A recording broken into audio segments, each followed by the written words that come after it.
Hey everybody, welcome to Microsoft Flight Simulator 2020. Today we're flying the Cirrus SR22, just going to shoot an ILS approach here into Santa Barbara in rather cloudy, rainy conditions at the moment. So right now we are actually on the ILS approach. We're 5 miles away from Golette, which is our initial approach fix. So I've already got it loaded in. But we don't have any of the frequencies set up or anything like that. I will throw the chart up right now so you can kind of see it, and also have a link for it in the description in case you're wanting to follow along. But nevertheless, between Golette and Lober, our next point down here, we'll be flying 4,000 feet. So we're already at 4,000 feet and we're set up for that. Now then, we need to go through and get the rest of the approach ready.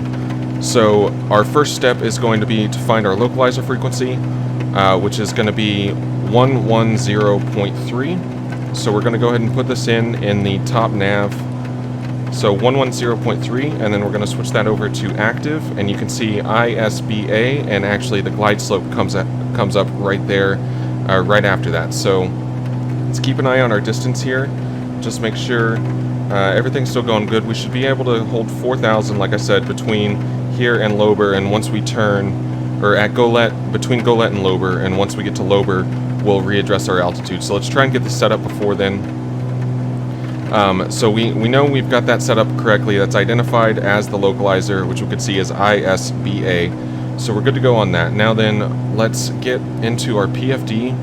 I want to pull up bearing 1 and give myself the distance from the actual ILS, because that's what it's going to give you distances on in the approach plate at the bottom. So I'm going to pull that up there, and then for bearing 2, just for my sake, I am going to pull it up in the GPS, because we do have everything loaded in onto the GPS. It's nice just to have the information there, especially if you have the option to. So we have the GPS bearing information set up, so we can get our distances. Mainly that's the reason I'm doing it. And then we'll also come in and just for the sake of it, get our wind up, which looks like it is nice and lined up for runway 7 into Santa Barbara. So we're good to go on that as well. Now that we've got all of that set up, and we still got 9 miles to Lober, so we don't need to do anything just yet. We can go through and actually get our minimum set if we want to. So we're going to pull into this screen and click to get the cursor up, and then if you just want to cheat and go straight down to minimums, if you're not wanting to change anything else there, you could just go down like that, and then go over one more to turn your minimums on. Barrow is the only option on this aircraft. So we're going to set this for 220 is what we're going to set it for. And then you can just press enter, or just get rid of it, and you can see Barrow minimums is set up there at 220, and it will basically flash a color at you once you reach minimums. And if you don't have the runway environment in sight, that is when you would initiate a go around if you're flying the full ILS approach here. So we still have a little bit of time before we actually get to Lober, and we're just going to keep our speed up for this initial phase of the approach. And between Lober and our next point, which is Habit, we're going to descend down to 3,500. So on the approach chart, or the approach plate, you can see 3,500 at Habit with a line underneath it. So that just means at or above 3,500. And that'll continue down to the next fix, which is 2,700, and then finally naps at 1,800. And anywhere along the way, we should have basically the localizer already alive and the glide slope. We can see the glide slope already picking up, actually, all the way out here. So as soon as we can get ourselves established on that, the better, but realistically we're not even going to try until we get to Habit. You can see what we're working with for our visibility at the moment. A whole lot of nothing. And we can just zoom in the map so you can kind of see. It brings us in out from over the ocean. Basically, it's going to turn us almost directly north towards Habit, and then Habit is actually on the localizer, so we could kind of shortcut it, and it's probably you just get vectors for the localizer, but if you're flying the full approach, this is essentially what you'd be doing here. You'd actually fly to Habit and then pick up the localizer from there. So since we are going to be getting ready for an altitude change, it's just trying to stay ahead of what we need to do. Let's go ahead and get our altitude selected in at 3,500, and we are set to go on that. Now then, once we start turning from Lober to Habit, we'll descend down to 3,500, and at that point, this leg is where I really want to kind of get the aircraft ready for approach. So start slowing it down and getting it to speeds to where I can start getting flaps out and all of that kind of stuff at this point. So we're turning direct to Habit, and we can see Habit at 3,500 and 3,500 on the approach plate in between these 2 points. So we can go ahead and go down. We got plenty of time, so there's really no rush in this part, but let's go ahead and get our altitude down. That way we can focus on getting the aircraft set up for a nice stable approach, hopefully, into Santa Barbara. It has been absolutely forever since I've actually flown an instrument approach. I am ridiculously out of currency, but I really do want to actually, with Flight Sim coming out and everything, I'm wanting to get looking into going back and getting current again. So this probably isn't going to be perfect by any means, but it is nice to kind of practice something anyways. Okay, so we have 6.5 miles to Habit. We're at 3,500, so let's start pulling our speed back. To get our first notch of flaps out, we're looking at 119 knots is our max speed here in the SR22. So let's just pull the speed back and get it slowed down a little bit closer to around 120. And we can also go ahead in the altitude selector. Since we are going to stay on autopilot, we want to just go ahead and note our next altitude is going to be 2,700 feet. So we're 5 miles from Habit.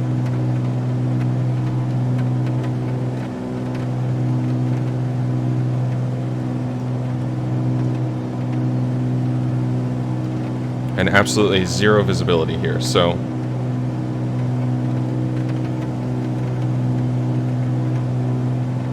you see we're just over 14 miles from the airport, and we're down to about 120 knots, so good on the speed, and coming up on just about 3 miles from Habit. So I'm going to go ahead and set the altitude now. Oh, made the big adjustment there. We'll go ahead and set the altitude now to 2,700. As these distances are going to start getting a lot shorter, and I want to stay ahead of the approach. You can see we're just below glide slope, but it is definitely active. At this point, I could go ahead and throw 075 in the heading bug, and once we hit Habit, we could just throw it onto heading mode, go through and change our needles over to green needles, get the localizer set up and all of that. Or at this point, we could also do the exact same. So we could throw it onto heading mode right now, and then go through the process. But let's actually let it fly to Habit, turn us in, and then we'll go to heading mode on 075. So we're gonna throw that all the way over to 075, and then once it starts its turn, which it will here just momentarily, we'll put it on heading mode, start our descent down to 2,700, come back up and switch our CDI over to green needles, And once it looks like it's established, which there we go. So let's go heading mode, and we'll go vertical speed mode. We'll pull the power back. Do 1,000 feet per minute, should be plenty of time. And now then CDI over to green, and you can see it's actually already established. So we can throw it into approach mode.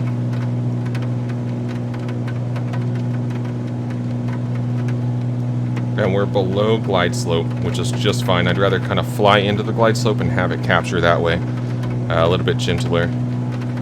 Or we can also just reduce our rate of descent, which will also help us out with our airspeed a little bit. So we just want to stay above 2,700 by Goyed. Some of these fixes names, I swear. Just make it impossible for somebody to actually try to pronounce. So we have to see the glide slope is active there, but it's not captured. But that will start to come in.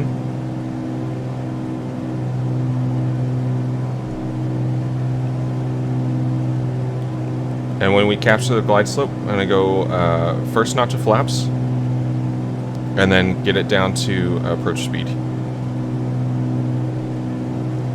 I just want to make sure it's actually going to capture. If not, we should have the glide slope at naps at 1,800. Which we can go ahead and throw that altitude in. And there's the glide slope, and it doesn't seem to want to capture. There it goes. Alright, glide slope is captured. So just as an extra reminder, we're going to set the altitude to 200. We're going to pull the power back and get the first notch of flaps in early, because it's going to kind of balloon, and we want to get back on top of the glide slope now. So 2 miles to naps. We can get our second notch of flaps out anywhere under, I think it's 105, something around there. So we'll just continue to slow down a little bit more.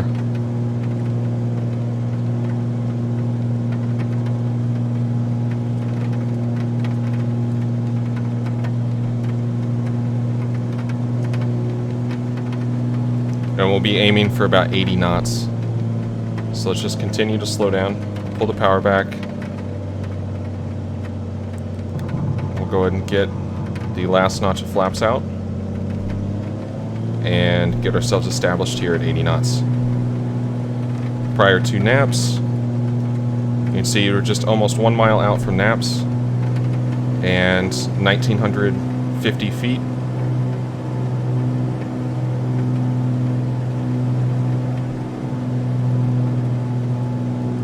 We still have no runway visible, but we can see the shoreline and everything. We got some clouds right in between us.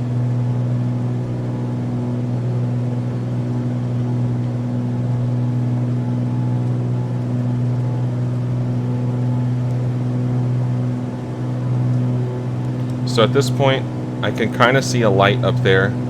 I'm not going to call that runway environment. I forget exactly what it is. Like I said, I'm very out of currency. But basically, you need the airport runway environment in sight for you to continue below minimums. I forget what all... I just need to reread it. I know there's plenty of information available, but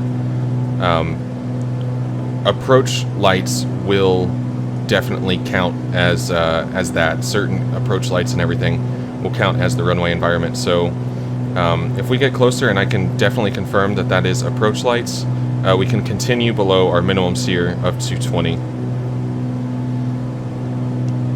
If not, if I don't have anything in sight and this changes color because we've gone below 220, then I need to initiate a go around procedure, which would be climb straight ahead to 700 feet, right turn to 4,000, and basically capture a radial and go back to go-let if you want to try again, essentially.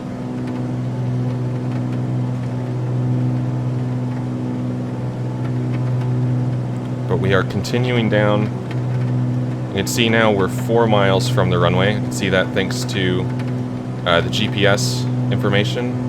3.7 nautical miles, runway 7.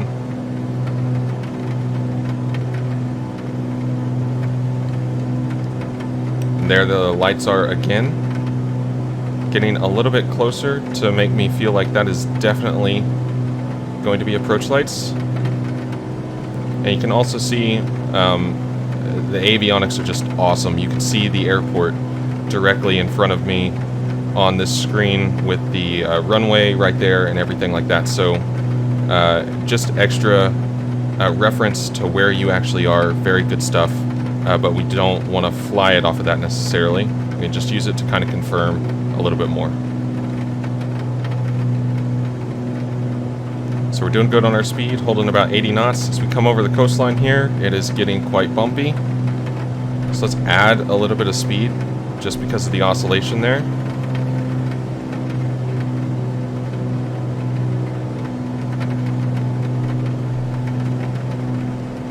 Add a little bit of power. We're plenty slow enough, we don't have to worry about the stress on the airframe or anything. I just want to add a little bit of power, that way I've got a cushion in case it really takes a drop. Alright, the ground's starting to get visible beneath us.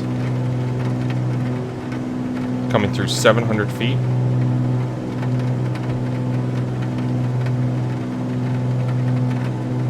Still nothing visible. 500. There you go, 500 feet.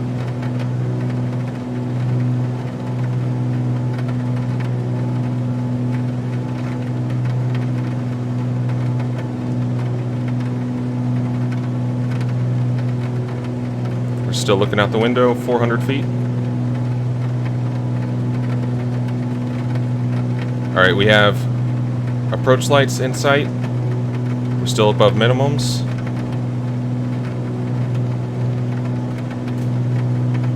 Is right in a cloud. It's definitely runway approach lights, so we're going to call runway airport in sight. It's getting better and better. We're still not at minimums. Runway is in sight, so autopilot off. And we can fly it in now, 80 knots.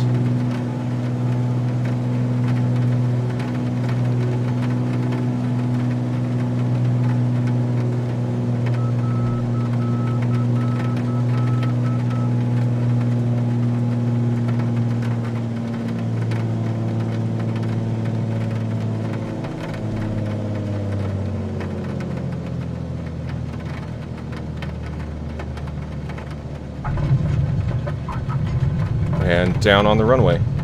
So you could see there, up until just a couple hundred feet over the ground, we really didn't have the visibility to be able to see anything on the runway, and then the approach lights kind of flash out at you.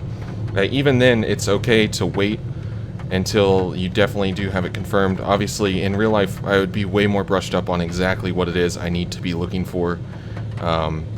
You just don't want to go kind of winging it into there, but you got to trust the glide slope and the localizer to bring you down, and it will line you up very nicely. It's very important. We didn't necessarily do the best job of it, but once we established ourselves on our approach speed, just holding that approach speed, basically held 80 knots all the way in. You get a little bit of wind shear, anything like that, don't be afraid to add a little bit of speed. It's always better to have that little extra bit of airspeed in case the wind really shifts and all of a sudden you lose 5 knots or something like that. That can really upset the plane, especially when you're flying slow on approach like that. But I hope you all enjoyed the approach. That was really fun. It felt good to get back into it, and a really nice approach to practice too. There's plenty of time for you to set it up properly, and a cool place to fly around in general in Southern California. So thank you so much for watching. Make sure to like and subscribe. Let me know if you want to see more kinds of content like this. And until next time, I'll see you later. Bye-bye.